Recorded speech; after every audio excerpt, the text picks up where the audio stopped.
The future of work is a world in which the institutions lose power and the individual gains it. So one of my top employees, she worked for me for 3 years, and I gave her raise after raise after raise after raise, always more than the company could afford to keep her because she was so talented. And then she went out on her own, and we kind of had a falling out for a bit because I felt that was a disloyal action. But she didn't need me. And she went out on her own and has many, many clients and an amazing portfolio and makes twice as much than I or really any other company could afford to pay her as a freelancer. And we now work together all the time on probably 2 projects a month, where I have client work and I bring it to her.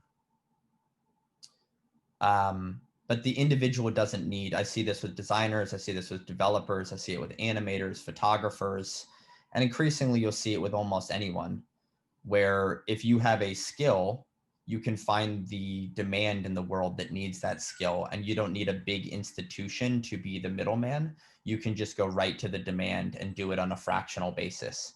And that's the whole thesis behind the future of work, where we are all very unique supply, and there's a very unique demand set out there, and we will be matched very eloquently. We talk about Spotify a lot on this little podcast, and the fact that Spotify can recommend music or keep playing music that's tonally exactly what you want.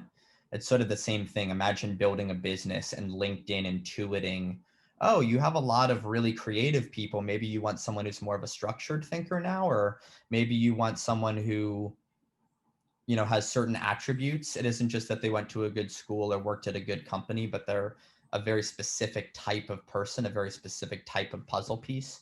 That's where the job market's heading. So I would argue that it's not that individuals don't get mentorship or grow within an institution, it's that they leave. The average 28-year-olds had 5 jobs.